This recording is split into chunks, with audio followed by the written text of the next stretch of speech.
At 22:30 on a May night in 1945, the top of the Maeda Escarpment on Okinawa looked less like a battlefield and more like a scrap heap of men. Broken rifles, shredded packs, bodies that hadn't moved in hours.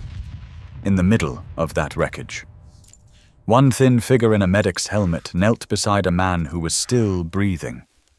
He had no rifle, no sidearm, not even a bayonet. Just a medical bag, a length of rope, and a prayer he kept repeating under his breath. His name was Desmond Doss, combat medic of the 77th Infantry Division. The army had called him a conscientious objector. Some of the men called him something shorter and meaner, a coward without a gun. But on that ridge, with Japanese soldiers still hiding in the darkness only yards away, it was the coward who stayed behind when the shooting stopped and everyone else went back down the cliff. Officially, the army would later credit Desmond Doss with saving 75 wounded men on Okinawa. Most of that number came from this one night on the Maeda Escarpment. On the chunk of high ground, the men of the 77th had started calling Hacksaw Ridge. 75 men lowered over the edge, one at a time, by a medic who refused to pick up a weapon in one of the bloodiest battles of the Pacific.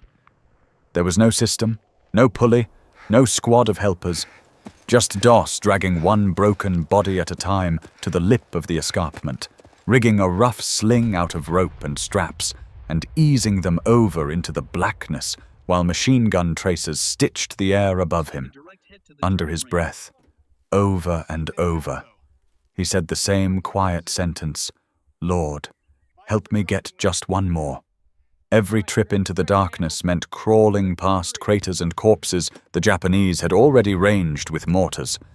Every time he stood up to move, he knew one careless silhouette against the sky could end the whole effort with a single burst.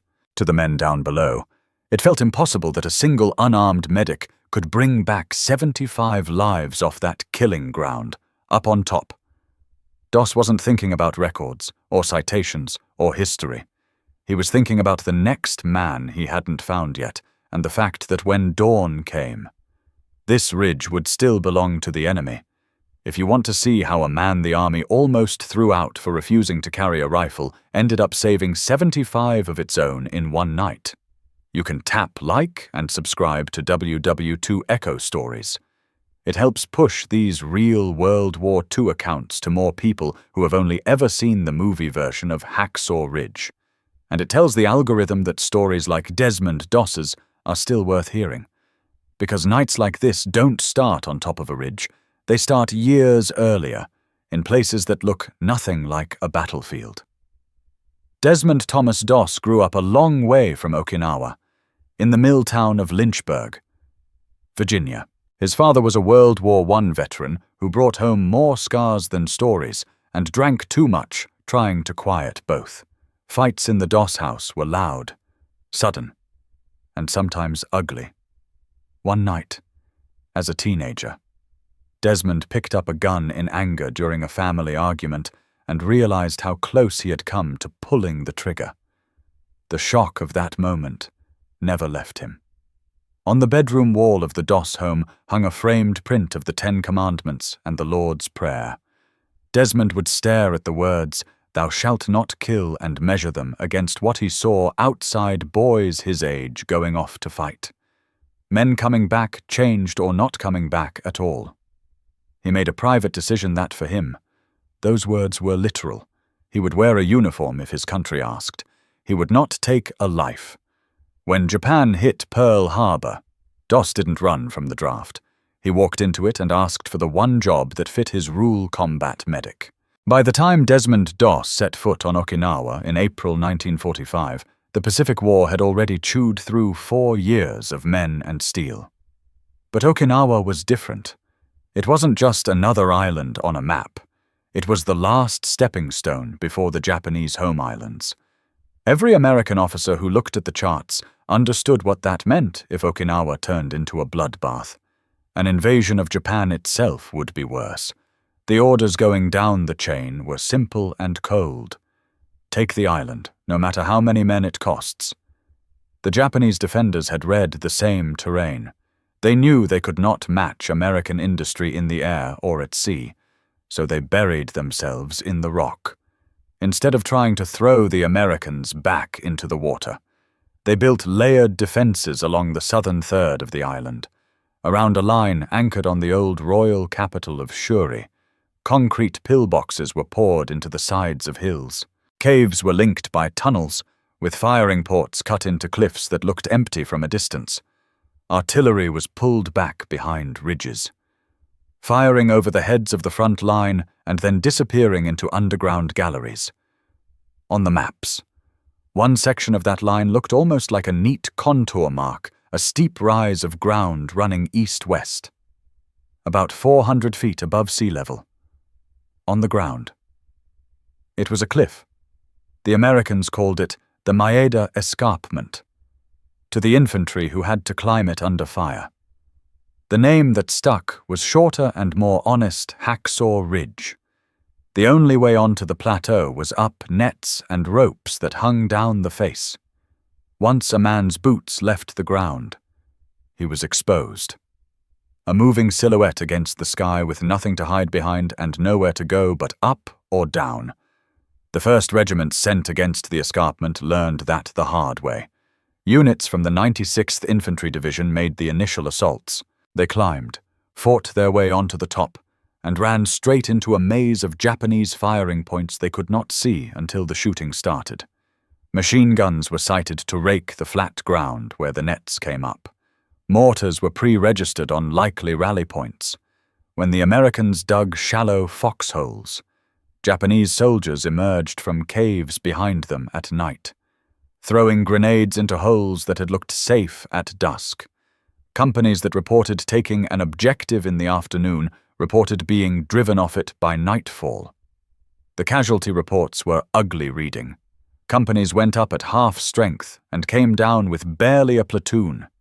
Men were hit in the first seconds on the nets, falling backward into those climbing behind them. Wounded who made it to the top found that going back down was almost worse. There was no protected route for evacuation. A medic trying to drag a man to the edge and lower him by rope had to stand up, show himself against the skyline, and work in the open long enough for a machine gun crew to walk their fire onto him. The simple math of exposure and time worked against anyone who tried. Into this environment walked the 77th Infantry Division. They had already fought on Guam and Leyte. They knew what jungle, artillery, and close-quarter fighting looked like. What many of them had never seen was a man like Desmond Doss.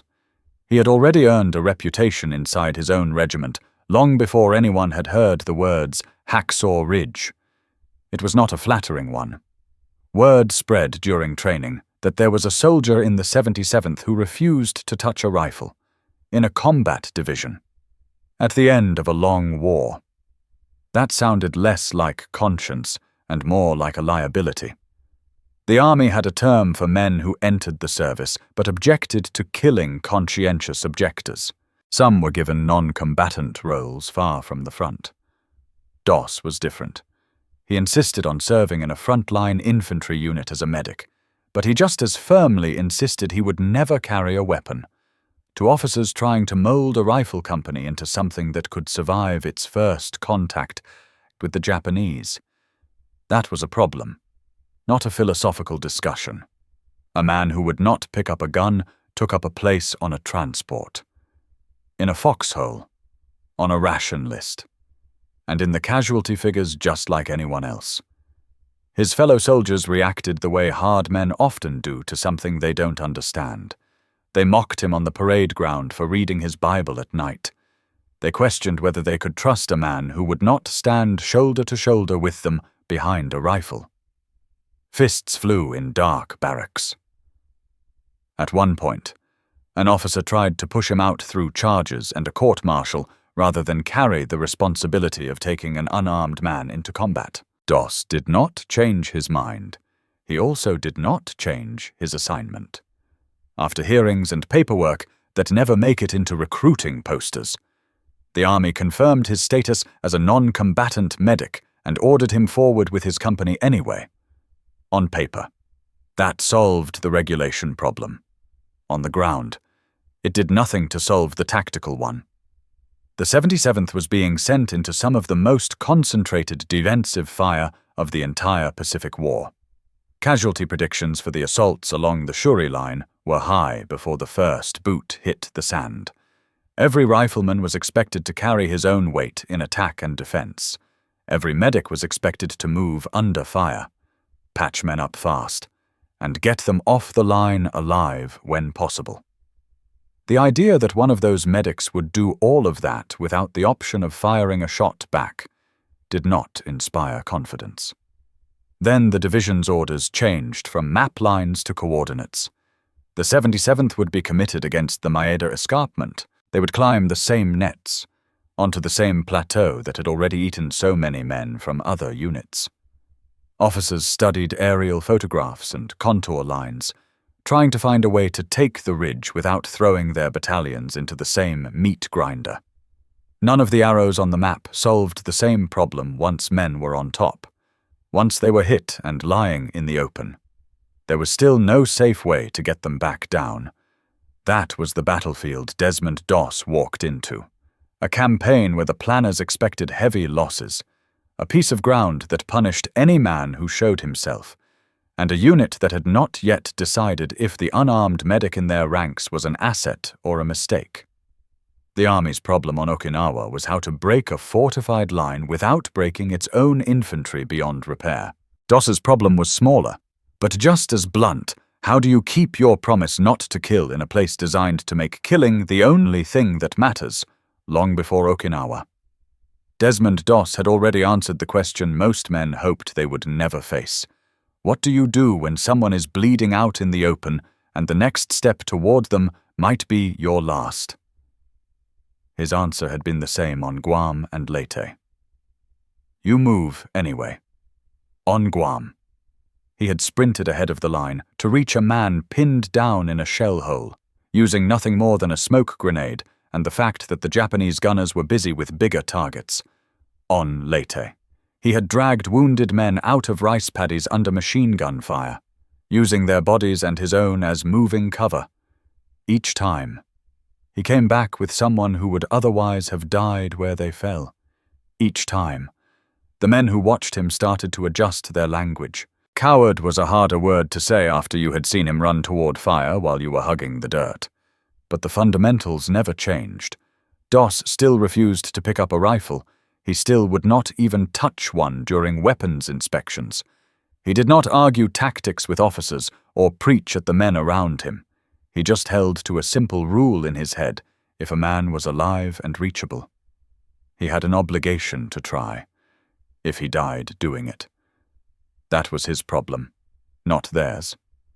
Okinawa sharpened that rule.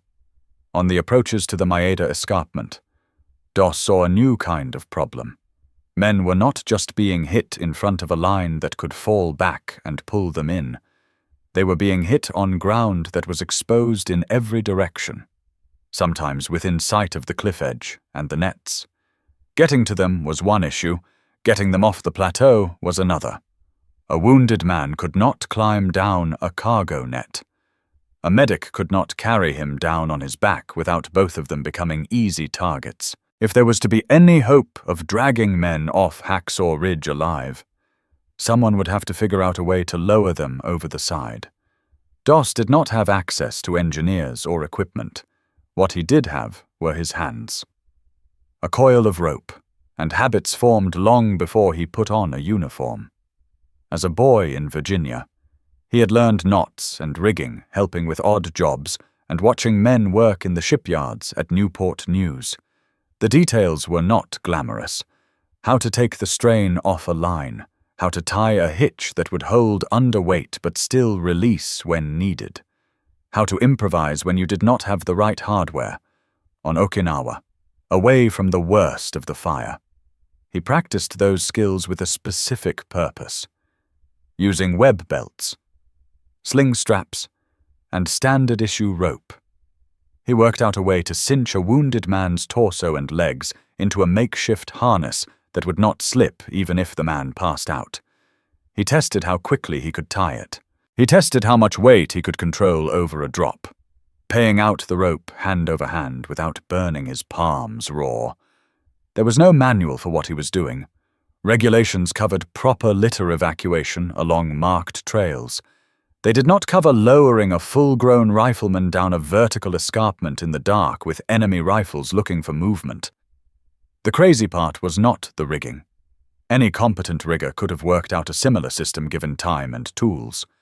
The crazy part was the assumption built into Doss's quiet rehearsals there would come a moment when he would be alone on top, with wounded around him and no one else left standing long enough to help. He never said that out loud. He did not advertise a plan to stay when others left. But in his mind, the decision was already made. If the order came to pull back from the ridge and there were still men alive up there, he would not go. There was no dramatic conversation about it. No scene where he announced his intentions to a skeptical captain. The army had already told him what it expected: move forward with your company. Treat the wounded you can reach. Come back when ordered to do so. Doss listened, saluted, and walked out with the same quiet calculation he had carried since basic training. He knew what the regulations said. He knew what his conscience said. If the two diverged on a dark night at the top of a cliff, he knew which one he would follow. When the 77th received final orders to assault the Maeda Escarpment, platoon leaders briefed their men on fields of fire, sectors of advance, and rally points. They talked about Japanese machine gun positions, likely mortar zones, and how to keep moving once their boots left the nets and hit the plateau. No one gave a briefing on rope work. No one mentioned what to do if the ridge turned into a dead end with no way to evacuate casualties. That part of the operation existed only in the head of one unarmed medic, walking toward the base of the cliff with a coil of rope packed next to bandages and morphine. On the morning, the 77th Infantry Division went up Hacksaw Ridge. The plan looked simple on paper. Artillery would pound the top of the escarpment and the reverse slope for hours. Naval guns off the coast would walk their fire along suspected cave mouths and concrete positions. When the barrage lifted, infantry companies would climb the cargo nets, fan out on the plateau, and push the Japanese back from the edge far enough to dig in for the night. The maps showed arrows and phase lines. The escarpment itself, rising like a wall of grey-brown stone and clay, did not care. At the base of the cliff, soldiers of the 77th clipped bayonets onto rifles, checked magazines, and took their places at the nets.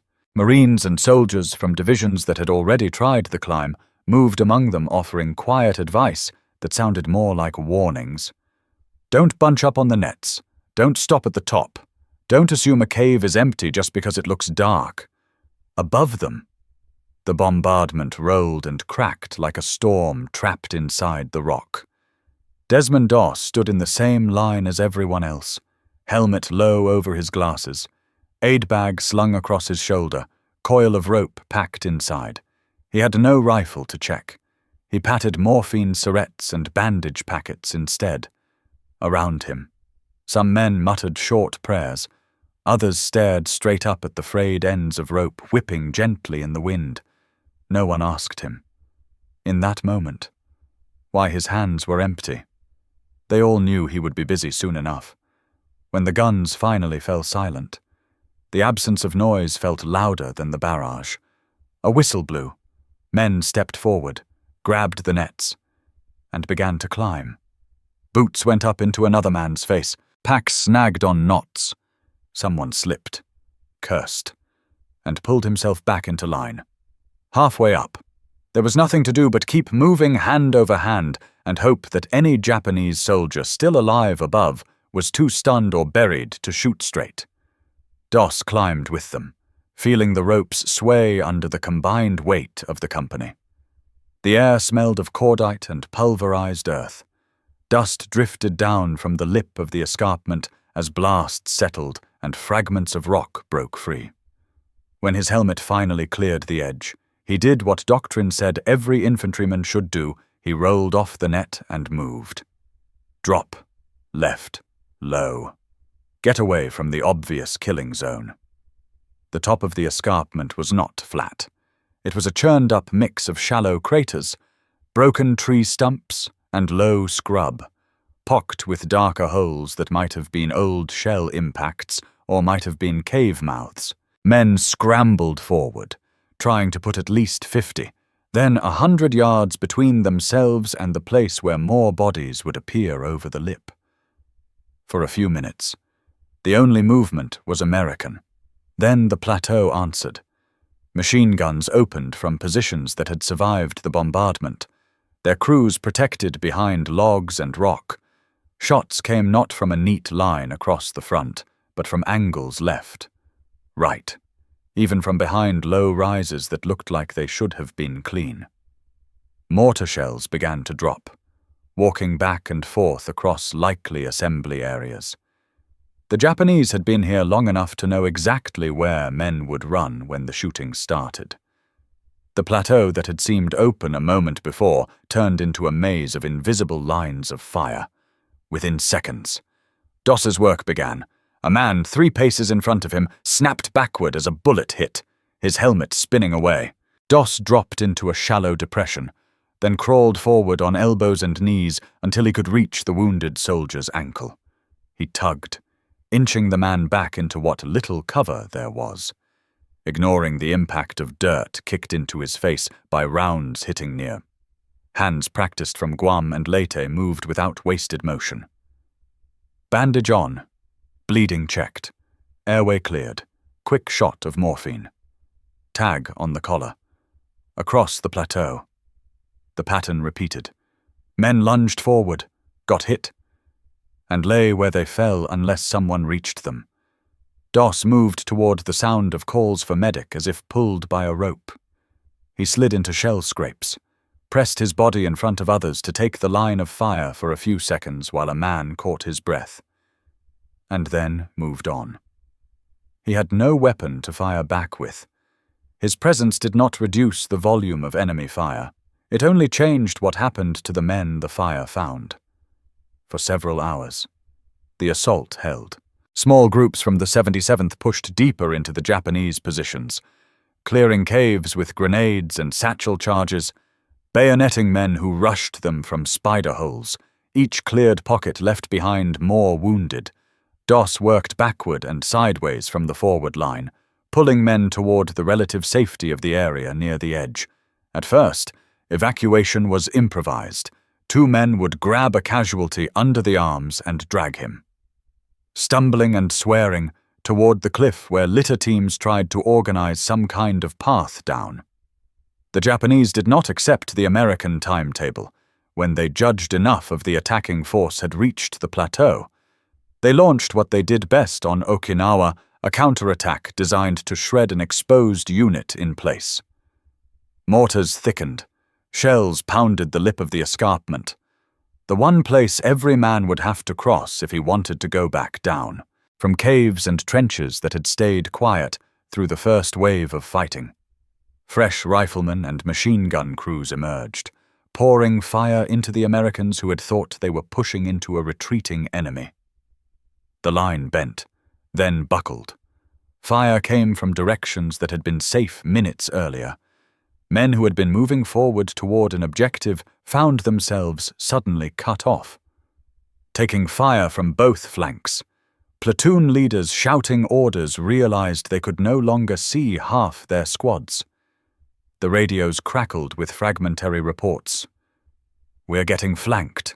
We're taking it from the rear," and then went dead. Near the escarpment edge. The situation turned to chaos.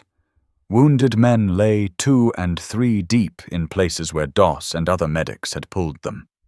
Incoming fire began to walk toward those clusters. A mortar round landed close enough to lift Doss off his feet and drop him back in a rain of dirt and metal. When he could hear again, through the ringing, he realized the shouting around him had changed tone. It was no longer forward. It was pull back. The order to withdraw came down through whatever officers and NCOs were still standing fall back to the cliff. Get over the edge. Live to attack again. There was no orderly. Phased retreat. Men grabbed rifles, grabbed wounded if they could, and ran. Some slid on their backsides toward the nets, others simply jumped for the rope, boots scrabbling for purchase as they tried to get some part of their weight onto the strands and out of the immediate killing zone. Doss did not head for the nets. He moved in the opposite direction, toward the nearest man who was not moving under his own power. He dragged one casualty, then another. Toward the edge, as the stream of retreating soldiers thinned from a flood to a trickle, for a few precious minutes. There were still hands to help him. A pair of riflemen dropped their weapons long enough to hoist a wounded sergeant between them and hand him over to a litter team waiting at the lip. Then they vanished over the side themselves. The ground grew quieter around Doss, but not in a way that meant safety. Machine guns still snapped from the tree line, mortars still thumped. What changed was the sound of American voices.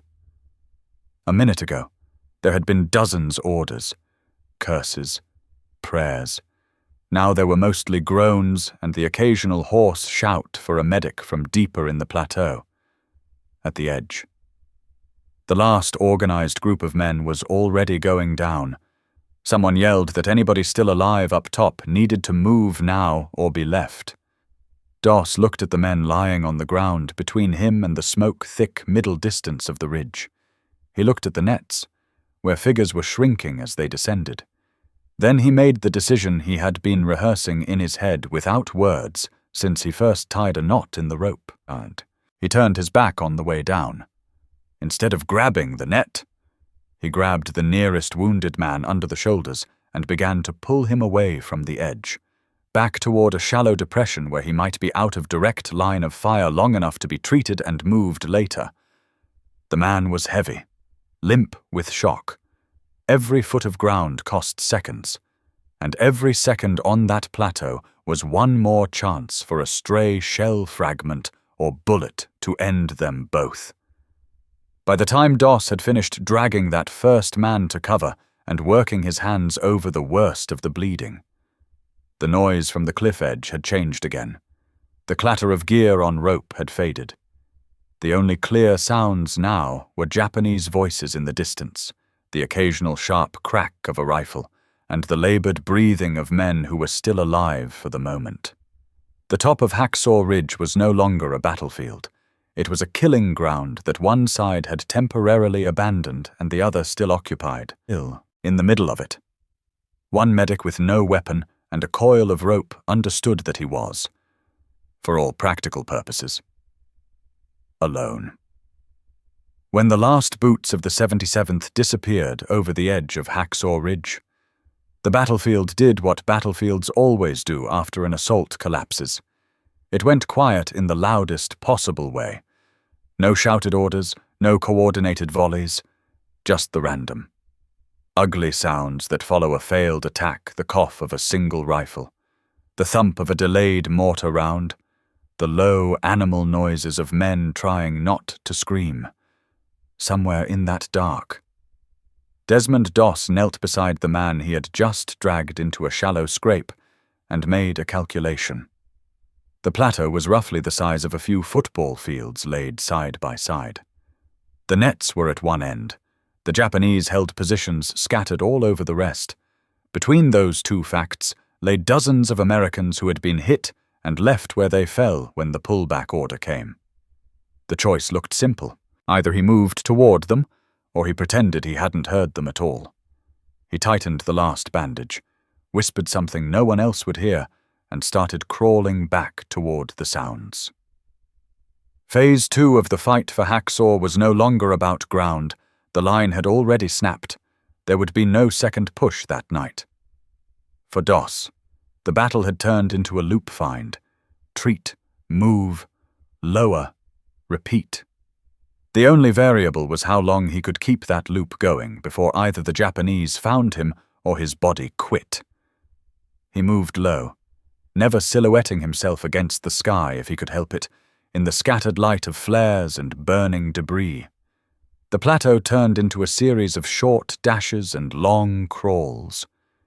He would stop, listen for the thin edge of a human voice under the background noise, then angle toward it. Sometimes it was a clear shout of medic, sometimes it was just a wet rattle from a crater that looked empty until he slid into it and put a hand on a shoulder. Each time he reached a man who was still alive. The sequence was the same. Stop the worst of the bleeding. Splint what could be splinted quickly. Decide whether morphine would keep the man quiet or leave him too fogged to help his own rescue. Then the hard part, get him to the edge. In daylight. Evacuation was a team job, 2 or 4 men on a litter, trading off as their arms tired. On that night, team meant 1.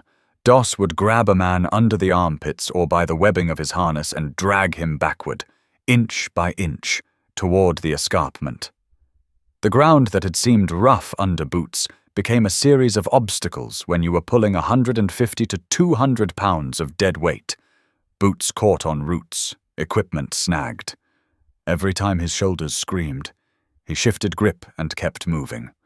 Once at the edge, the rope work began.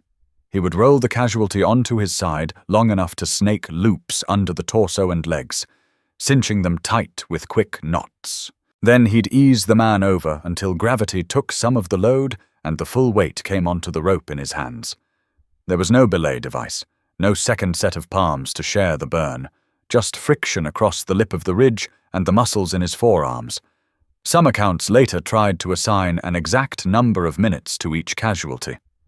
The truth is, Doss never worked with a stopwatch. He worked with feel. A few seconds to get the balance right. A minute or 2 of controlled descent. Enough slack at the end that whoever was still down below could grab the man and pull him clear, then haul the rope back up, wrap it so it wouldn't snarl, and turn back toward the darkness for the next one. The Japanese were not blind. They had to know that the Americans had left men behind. They had patrols of their own moving among the bodies, looking for wounded who might still be dangerous or pretending to be dead, more than once. Doss heard voices speaking Japanese uncomfortably close. He froze, pressed into the dirt next to a casualty, heartbeat loud in his own ears.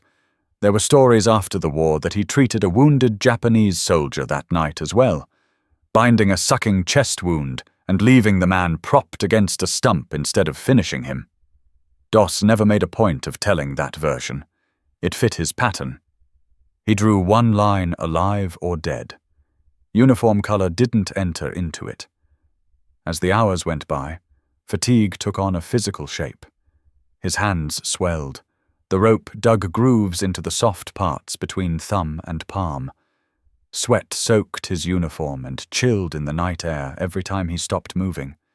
He had to fight the urge to lie still just for a minute. Every pause risked turning into the moment his body decided that was enough. The men down below started to understand something was happening long before the count reached any impressive number. At first, they thought someone up top had found a surviving litter team. A stretcher would appear over the edge, or a body would swing into view on a rope. Then the pattern established itself. Another came. And another. Some broken. Some still conscious enough to talk as they were lowered. They all told the same story. It's Doss. He's still up there. Officers at the base of the ridge looked up into the darkness and realized that the evacuation they were watching didn't fit the expected profile. There had been no organized plan to leave a squad in place. No orders issued to hold a perimeter overnight. Whoever was sending men down was doing it on his own. Hours bled together, on the plateau. Doss fell into a rhythm that only broke when conditions forced him to improvise. One man had a shattered leg that couldn't take the strain of being dragged. Doss took the extra time to fashion a crude sled from a broken stretcher pole and a torn shelter half, pulling the man on canvas instead of bare ground.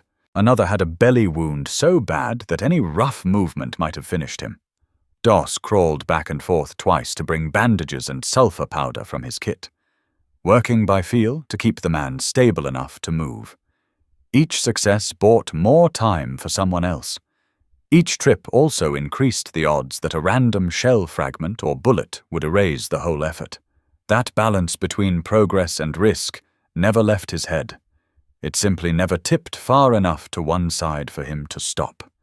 By the time a grey smear of dawn began to lighten the eastern horizon, Doss had lost track of how many men he had touched. The rope felt heavier. The plateau felt bigger. What he hadn't lost was the sentence he kept repeating under his breath whenever he finished one descent and turned to look for the next shape on the ground. Lord, please help me get one more. Eventually. There were no more voices to follow.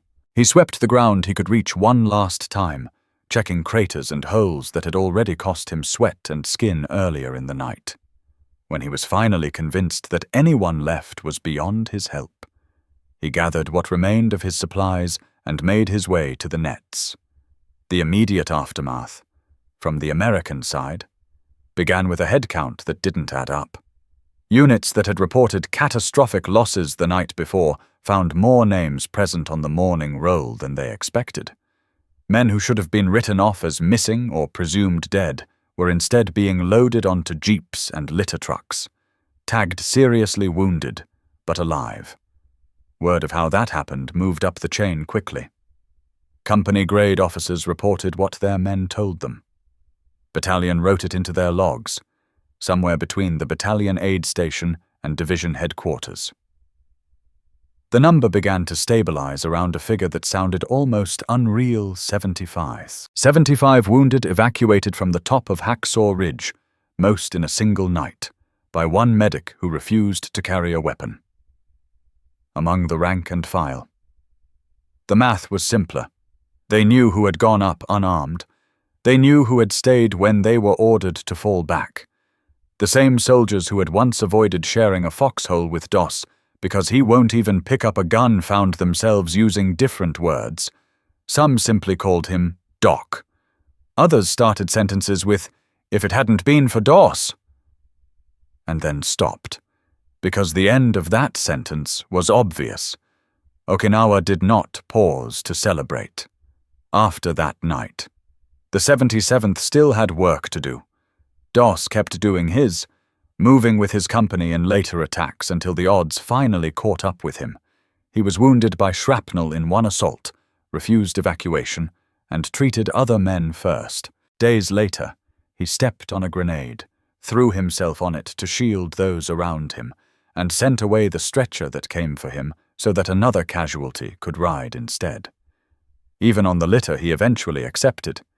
He insisted on fashioning a splint out of a rifle stock for his own shattered arm so that he could keep his hand free for another man's needs.